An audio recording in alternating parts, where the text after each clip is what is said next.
Merhabalar sevgili arkadaşlar, kanalıma hoş geldiniz. Evet, bu görmüş olduğunuz motifleri yapacağım sizlere bugün. Böyle artan iplerimi değerlendirmek için bir proje. Şimdi şöyle nasıl birleştireceğinizi göstereyim önce isterseniz. Şöyle bakın. Hepsi üçgen motiflerin. Bundan battaniyeler yapabilirsiniz. Şallar yapabilirsiniz. Hırkalar, yelekler yapabilirsiniz. Şimdi bunları birleştirmedim ben. Bu beyaz buraya gelmesin. Şöyle gelsin. Bu şekilde hepsi birleşecek. Dikerek veya son sırayı yaparken bu trabzanlardan yapabilirsiniz ya da farklı bir renkle en son kenarını yaparak birleştirebilirsiniz. Motif çok kolay, basit bir model. Böyle ortadaki çiçekleri farklı farklı yaptım. Kenarlarını da yeşil renkle yaptım. Yeşilim elimde fazlaydı o yüzden. Şimdi yapımına geçelim isterseniz. Hepsinin ortasını sarı renkle yapıyorum şununla.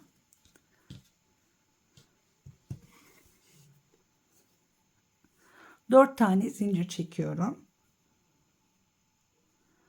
1, 2, 3, 4 zincir. Şimdi ilk zincire batarak birleştiriyoruz. 1, 2, 3, 4, 5 tane zincir. Halkanın içine giriyorum. İkili trabzan. Kenar zinciriyle beraber 2 tane trabzanım olmuş oldu. 2 zincir çekiyorum. Tekrar 6 tane bu şekilde trabzan yapıyoruz. 2 zincir, 1 trabzan.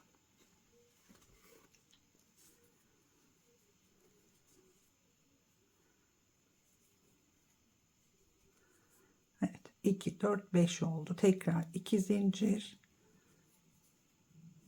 1 trabzan. 2 zincir çekiyorum. Buradan 1 2 3 sayıyoruz. Ortada 2 zincir kalacak şekilde ipimizi birleştiriyoruz. Bir tane zincir çekiyorum ve kesiyorum. Önce bu ortaları hazırlayabilirsiniz. Çiçek kısımlarını önce hazırlayıp bu şekilde sonra en son kenarına gidebilirsiniz. Evet, şimdi yapalım. Kenarına çiçeğin yapraklarını yapıyorum. Mavi ile yapalım bunu da.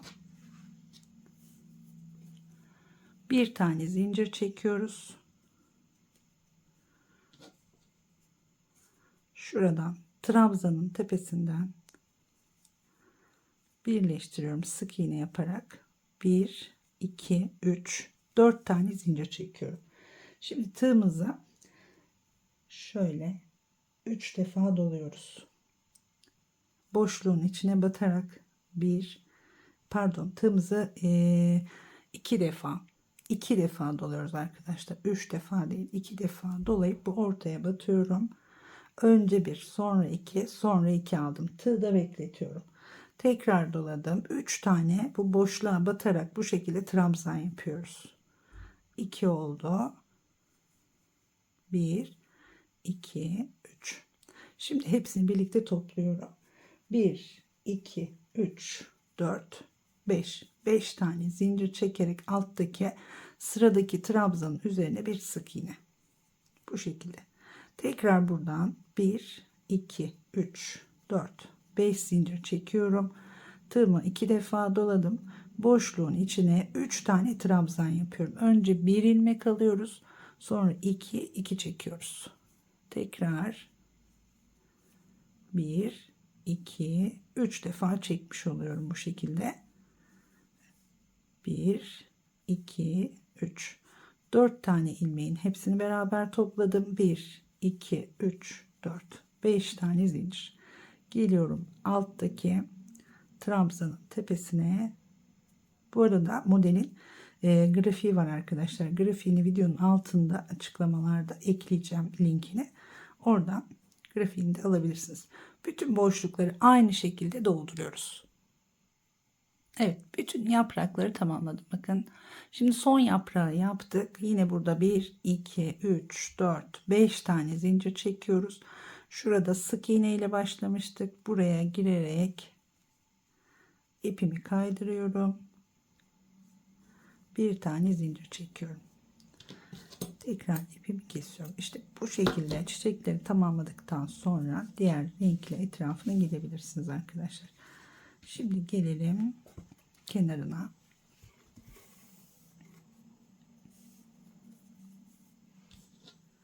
Yine bir tane zincir çekiyorum ve herhangi bir yaprağın tam tepe noktasında şu üçünü birlikte topladığımız yerden giriyoruz. Şöyle 1 2 3 4 5 6 7 tane zincir çekiyoruz. Tığımızı 2 defa dolayıp tekrar aynı yere giriyorum ve önce 1, sonra 2 2 çekiyorum. 4 defa da çıkıyorum bu şekilde. Evet. Şimdi 3 tane zincir, 3 zincir, tığımızı 1 2 3, burada 3 defa doluyoruz. 2 yaprak arasındaki bu sık iğnenin üzerine batıyoruz. Yine önce bir ilmek alıyoruz. Sonra 2 alarak çıkıyoruz. 2 3 4 5, beşli bir trabzan yapıyoruz. Tekrar 3 tane zincir çekiyoruz. Şimdi bir sonraki yaprağın yine tam tepe noktasına batarak bir sık iğne, tekrar 3 tane zincir, tığımızı yine bakın bu araya geldik. 1 2 3 defa doladım. Aradaki sık iğnenin içine giriyorum. 1 2 3 4 5'te çıkıyorum. 3 tane zincir. Buralar köşeler. Şimdi ikinci köşeyi yapacağız. Bu sefer tığımı 2 doluyorum köşede. Yaprağın üst kısmına giriyorum. Önce 1, sonra 2 alarak 4 defa da çıktım. Tekrar 3 tane zincir ve tekrar 2 defa doluyoruz. Burada aynı noktaya tekrar batıyoruz. Köşeyi yapıyoruz. Birinci köşemiz ve ikinci köşemiz. 3 zincir. Şimdi 3 defa tığımızı doladık. Yine aradaki sık iğneye giriyorum. 1 2 3 4 5'te çıktım. 3 tane zincir, sıradaki yaprağın yine tam tepe noktasına ortayı buluyorum. Buraya bir sık iğne. 3 tane zincir, 1 2 3 doladım. Yine bakın bu araya giriyorum. Beşli bir trabzan yapıyorum. 3 defa dolayarak tığımı. Evet. Şimdi üçüncü köşeyi yapacağız. 3 tane zincir çekiyoruz. 2 defa doluyoruz. Burada bir yaprağı köşe, bir yaprağı sık iğne yaparak geçtik. Üçüncü yaprağı köşe yapıyoruz. 2 defa doladım. Dörtlü bir trabzan. Tekrar arada 3 zincir. Yine 2 doladım ve tekrar dörtlü bir trabzan. 3 zincir. 3 köşeyi tamamlamış oldum bakın. Birinci köşeyi başlarken yaptık. İkinci köşemiz ve üçüncü köşemiz. Şimdi diğer köşeye birleştireceğiz. 3 defa doluyorum. Araya giriyorum. 1, 2, 3, 4, 5'te çıktım. Tekrar 3 zincir çektim. Buraya bir sık iğne yapıyorum. 3 tane zincir. Yine 1, 2, 3 defa doladım. Araya bir tane beşli trabzan. 5 defa da çıktığım için beşli trabzan diyorum. Şimdi 3 tane zincir çekiyoruz. Bakın burada köşeye başlamıştık. 7 zincir çekerek buradan 1 2 3 4 dördüncü zincire batıyoruz. Şu arada 3 zincir kalacak şekilde bu şekilde birleştiriyoruz. Evet, şimdi şu anki görüntüsü pek düzgün görünmüyor elimde bakın. Ama üzerine trabzan gideceğiz. Buradan şöyle yapıyorum şimdi. 3 tane zincir çekiyorum. Tığımı bir kez doladım. Bu boşluğa batarak bir tane ikili trabzan. 3 tane zincir, tekrar boşluğa giriyorum. 2 tane ikili trabzan yapıyorum. Burada böyle bir köşe oluşturmuş olduk yine. Şimdi trabzanların tepesine bir tane, arada 3 zincir çektiğimiz her boşluğa 3 tane trabzan yapıyoruz. 1 2 3. Trabzanın tepesine bir tane, trabzanın tepesine batarak sonra aradaki boşluğa 1 2 3.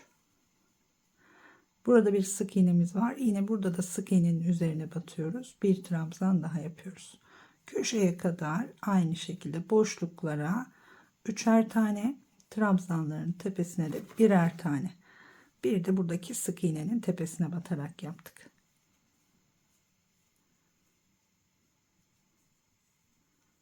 Bir,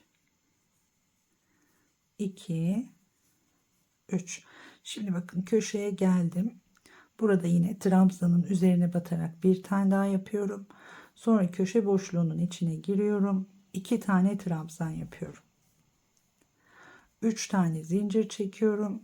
Tekrar köşe boşluğunun içine 2 tane daha trabzan yapıyorum. Evet, bundan sonrası da aynı şekilde yine trabzanların tepesine bir tane, boşluklara üçer tane yaparak ilerliyoruz. Başlangıç noktasına kadar geliyoruz.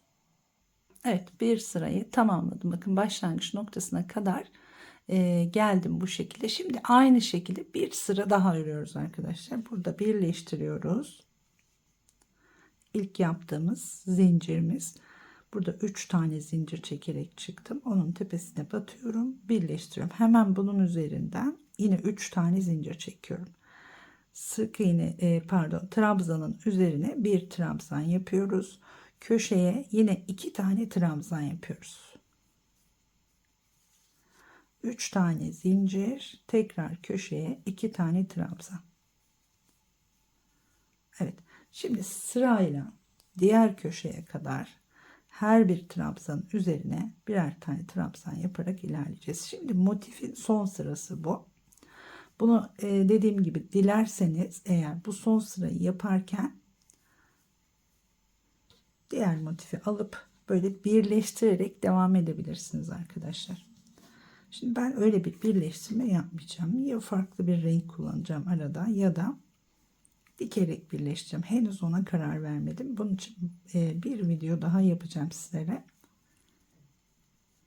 Bu aslında bir yatak örtüsü modeliydi. Yine bir takipçimden resmi geldi bunun. Bu arada Instagram'dan resim atabilirsiniz. İstek modelleriniz varsa oradan sırayla yapmaya çalışıyorum. Yapabildiklerimi tabii ki. Bu kolay bir modelde.